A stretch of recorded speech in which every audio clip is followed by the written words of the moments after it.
चलिए okay students, कैसे हैं आप सब लोग। आई होप आप सब लोग बहुत अच्छे हैं, बहुत अच्छे वर्क कर रहे हैं, सारी चीज़ों अच्छे प्रैक्टिस भी कर रहे होंगे।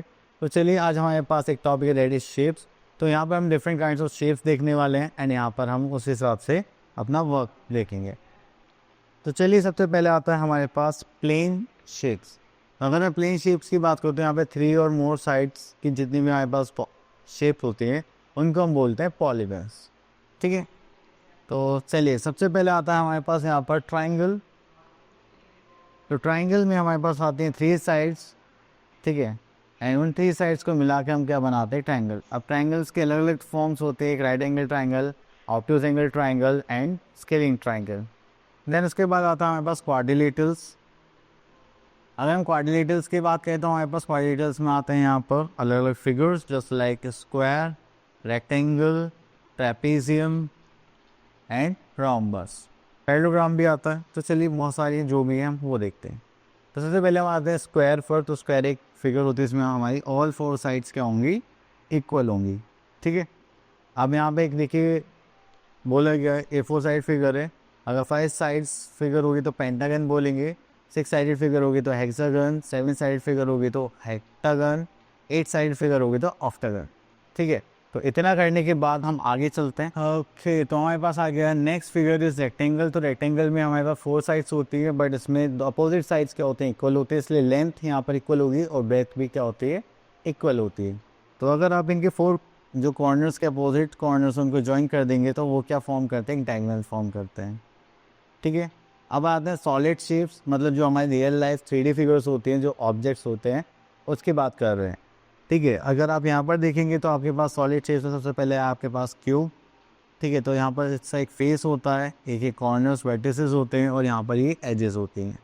ठीक है, तो हम इन सब को देख के ही डिसाइड करते हैं कि अगर ये 3 डायमेंशंस हैं तो वो क्या होगा हमारा, हाँ सॉलिड शेप होगी, अदरवाइज नॉट। तो यहाँ पर देखेंगे तो हमारे पास है cube, cuboid, cylinder, cone, sphere are the solid shapes. इतना करने के बाद फिर हम आगे चलते हैं यहाँ पर, तो और तो कुछ नहीं। तो चले तो यहाँ पर देखते हैं हमारे पास आगे एक्सरसाइज 10.1 एंड यहाँ पर शेप। ओके, तो यहाँ पर हमारे पास कुछ फिगर्स हैं, तो यहाँ पर फिगर देख लेते हैं। तो ये हमारे पास क्या है, दैट इज रेक्टेंगल। तो क्या बोलते हैं हम, रेक्टेंगल। देन उसके बाद हमसे पूछेगा यहाँ पर साइड्स बताइए, आपको साइड्स ही दिखाई दे रही है, 1 2 3 4। तो यहाँ पर 4 साइड्स, 4 कॉर्नर्स एंड 2 डायगोनल्स। इसी टाइप से आप लोगों को सारी चीज़ें बतानी है। तो देखिए यहाँ पर हमारे पास क्या है, ये एक सर्कल है। तो सर्कल में कोई साइड नहीं होती, ना ही कोई कॉर्नर होता है, ना ही इसमें कोई डायगोनल होता है। ठीक है, तो चलिए बाकी आप लोगों के लिए। तो नेक्स्ट आता है टेंग्राम।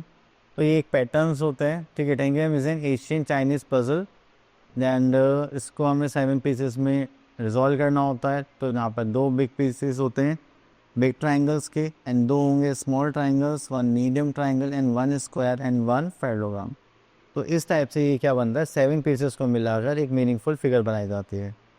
ठीक है, अब देखिए यहाँ पर आता है हमारे पास 1 2 3 4 5 6 7। तो ये हो गए हमारे 7 फिगर्स। तो चलिए मेक यहाँ पे देखते हैं 10.2। Make your own 10 gram, cut it into 7 pieces, use all the pieces to make a beautiful image and colours है। तो देखिए यहाँ पर हमारे पास हो गया 1 1 2 3 4 5 6 7। ये हो गया। अब हम लोग यही सारे पीसेस क्या करने, अलग से डिटैच करने और इनको अटैच करना। तो चलिए आगे देखते हैं कि हमें यहाँ पर गिवन है, तो इस टाइप के हमारे पास क्या आ जाते हैं, पैटर्न्स आ जाते हैं।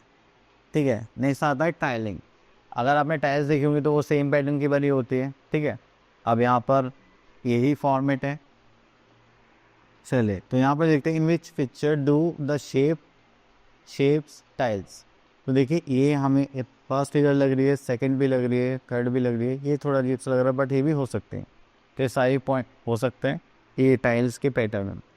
नेक्स्ट आता है हमारे पास पॉइंट। जब भी आप किसी भी पॉइंट को शो करने की बात करते हैं तो आप एक लोकेशन मार्क करते हैं। जस्ट लाइक मैंने आपसे कहा कि आप लोग कहाँ देखो, यहाँ पर देखो। तो ये क्या हो गया, एक पॉइंट हो गया, एक डॉट होती है सिंपल। इसकी ना तो कोई लेंथ होती है, ना ब्रेथ होती है, ना हाइट होती है, बस एक सिंपल डॉट तो आपको क्या शो करेगी, आपकी लोकेशन। चलिए इतना करने के बाद फिर हम आगे चलते हैं। तो यहाँ पर आता है हमारे पास लाइन। अगर हम लाइन की बात करें तो लाइन क्या होती है, एक टू डायमेंशन शेप होती है। इसे हम प्लेन पेपर पे ऐसे बनाते हैं एंड इसको हम दोनों साइड से क्या कर सकते हैं, एक्सटेंड कर सकते हैं, यहाँ से भी और यहाँ से भी। इसकी कोई फिक्स लेंथ नहीं होती। वैसे अभी आपको कोई लाइन मेंशन करनी होती है तो आप ए बी या बी सी कुछ भी लिखते हैं एंड उसको ऊपर ये साइड का एरो बना देते हैं। ठीक है, नेक्स्ट आता है हमारे पास लाइन सेगमेंट। अगर हम लाइन सेगमेंट की बात करें तो ये इसकी क्या होती है, फिक्स लेंथ होती है जो हम लाइन में से डिसाइड करते हैं। ठीक है, 4 सेंटीमीटर 5 सेंटीमीटर और इसके पास होते हैं एंड पॉइंट्स। ठीक है, नेक्स्ट आता है हमारे पास रे। एक तो इसका स्टार्टिंग पॉइंट होता है और इसका एंडिंग पॉइंट कुछ नहीं होता, तो इसलिए हम एक साइड का यूज़ करते हैं डॉट एंड दूसरी साइड का यूज़ करते हैं एरो। ठीक है, अगर आपको रे को रिप्रेजेंट करना होता है तो इसके ऊपर भी आप ऐसे ही करेंगे, डॉट एंड एरो एक साइड से। नेक्स्ट आता है हमारे पास ड्रॉ और लाइन सेगमेंट। तो आपको यहाँ पे लाइन सेगमेंट ड्रॉ करनी है with the help of scale. आप यहाँ पे स्केल लेंगे तो यहाँ पर देखिए इस टाइप से होता है कि यहाँ पे सेंटीमीटर होते हैं, यहाँ पर हमारे इंचेस होते हैं। तो अगर आप देखेंगे तो यहाँ से आप 0 से स्टार्ट करेंगे और जितनी भी आपको लेंथ चाहिए आप उतनी यहाँ पर ड्रॉ कर सकते हैं। ठीक है, अब देखिए जैसे यहाँ पर एक्सरसाइज 10.4 में हमें क्या चाहिए, 10 सेंटीमीटर। तो देखिए यहाँ पर तो मैं स्केल बना नहीं सकता, बट यहाँ पर हम एक काम कर सकते हैं। चलिए इसको हटा देते हैं। ओके, तो मैं इसी स्केल को यूज़ करके बना देता हूँ 10 सेंटीमीटर। तो मैं यहाँ से स्टार्ट करता हूँ 0 के पॉइंट से एंड यहाँ पर देखिए 10 यहाँ पर आ गया, तो मैंने ये बना दी। तो किस टाइप से आप अपनी लाइन्स पर ड्रॉ करेंगे। ठीक है, चलिए उसके बाद स्केल को यहाँ पे पुट करके आप इनको मेजर करेंगे कि कितनी लाइन सेगमेंट की होगी। तो बस आपको इतना ही देखना है। तो चलिए, आई होप आपको ये टॉपिक भी अच्छे से क्लियर हो गया होगा। मिलता है नेक्स्ट वीडियो में, तब तक के लिए ऑल द बेस्ट।